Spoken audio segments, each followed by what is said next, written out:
প্রিয় শিক্ষার্থীবৃন্দ, সবাইকে আমার আন্তরিক সালাম। আসসালামু আলাইকুম। আশা করি তোমরা করোনাকালীন সময়ে বাড়িতে অবস্থান করছো এবং সকলে ভালো আছো। আজ আমি তোমাদের অনলাইন ক্লাসে স্বাগত জানাচ্ছি। আমি মোহাম্মদ সাইফুল ইসলাম, সরকারি শিক্ষক। আমি তোমাদের ক্লাস 8-এর শারীরিক শিক্ষা ক্লাস নিব। তোমরা সকলেই বাড়িতে বসে ক্লাসটা সুন্দরভাবে ফলো করবে, অনুসরণ করবে। এখানে দেখা যাচ্ছে প্রথম অধ্যায়ের শরীরচর্চা ও সুস্থ জীবন। আমরা প্রত্যেকে চাই আমাদের শরীরটা সুস্থ থাক, সুন্দর থাকবে, এটা আমরা কিন্তু প্রত্যেকে চাই। কিন্তু এই শরীরকে সুস্থ রাখতে গেলে আমাদের কিছু ব্যায়াম করতে হবে, শরীর চর্চা করতে হবে। ব্যায়াম করলে শুধু শরীরটা সুস্থ থাকে না, শরীরের সাথে মনের সাথে একটা সম্পর্ক আছে, নিবিড় সম্পর্ক, এটা অঙ্গাঙ্গিভাবে জড়িত। ব্যায়াম করলে শরীর যেমন সুস্থ থাকে, তেমনি মনটাও প্রফুল্ল থাকে, আনন্দ থাকে।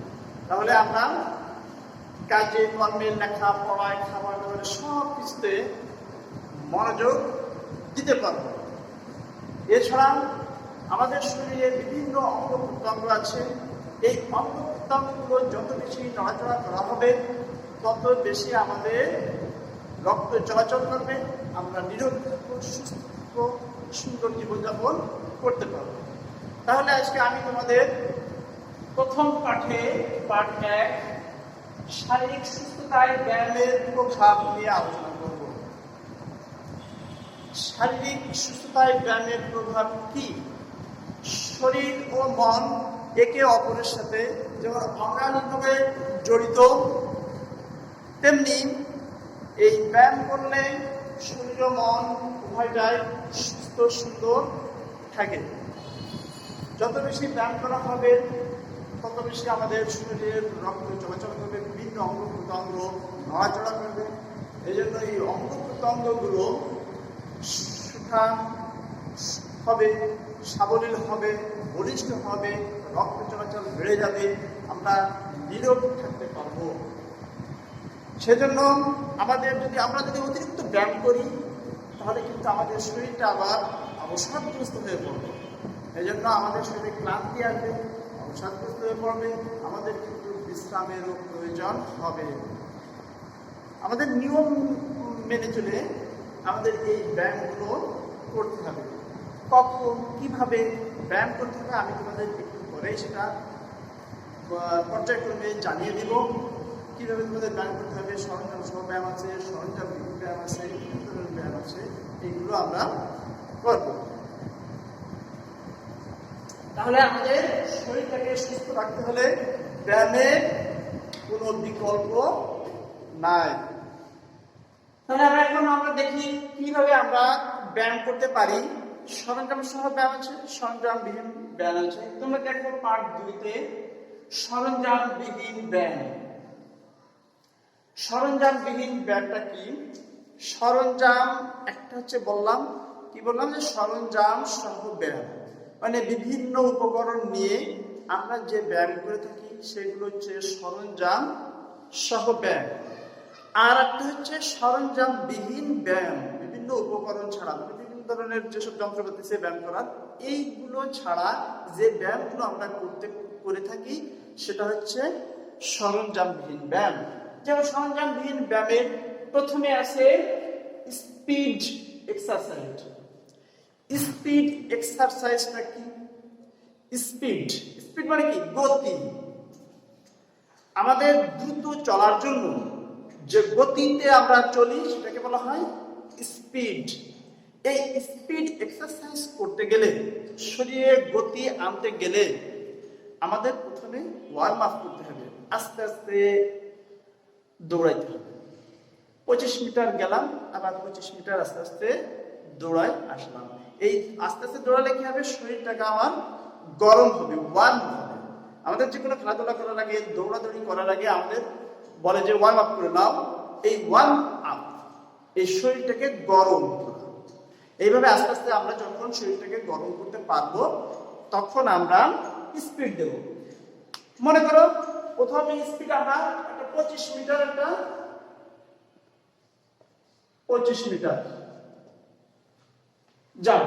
এখান থেকে মনে করো এটি 25 মিটার, এই 25 মিটার আমরা স্পিডে দৌড়ে গেলাম, আবার জগিং করে আস্তে আস্তে আস্তে আস্তে আমাদের এই জায়গায় আমরা চলে আসলাম। এইভাবে আমরা যদি 5 মিনিট করি, যে 25 মিটার দৌড়াই গেলাম স্পিডে, আবার জগিং করে আস্তে আস্তে আমরা জায়গায় চলে আসলাম, এটাকে বলা হয় স্পিড এক্সারসাইজ। সবাই বুঝতে পারছো স্পিড এক্সারসাইজটা কি? 2 নম্বরে আছে অ্যাবডোমিনাল এক্সারসাইজ। এটাও একটা সরঞ্জামবিহীন ব্যায়াম। অ্যাবডোমিনাল মানে কি? অ্যাবডোমিনাল মানে হচ্ছে পেট, পেটের এক্সারসাইজ।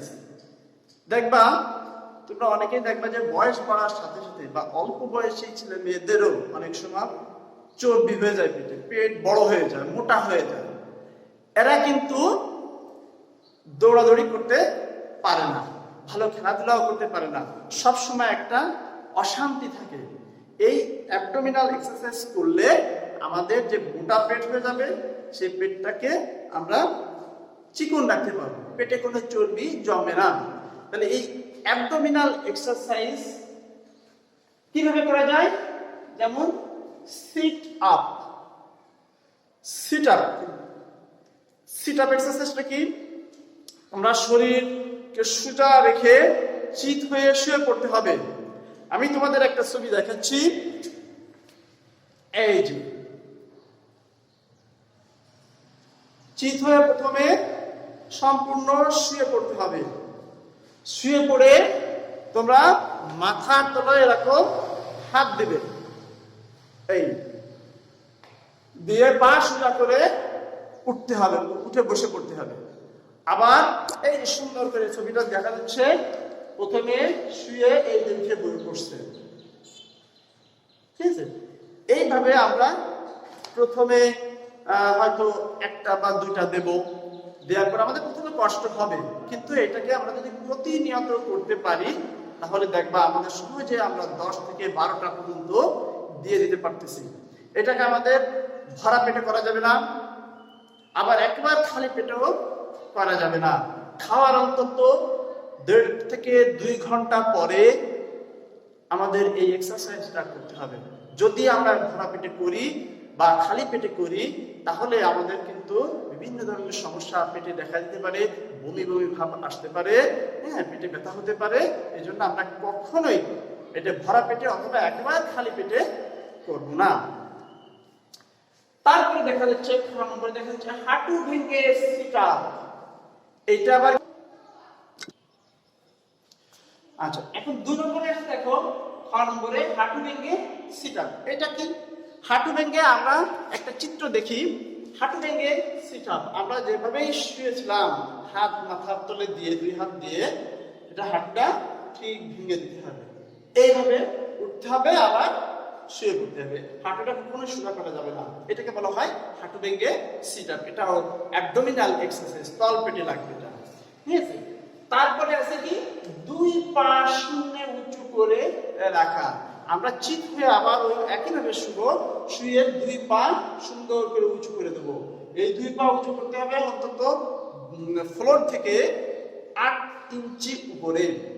এইভাবে আমরা 2-3 যত সময় পারি, 1 মিনিট পারি, 1.5 মিনিট পারি বা 1 মিনিটের কম পারি, আমরা সেইভাবে উঁচু করে রাখবো। এইটা হচ্ছে আমাদের সরঞ্জামবিহীন ব্যায়াম।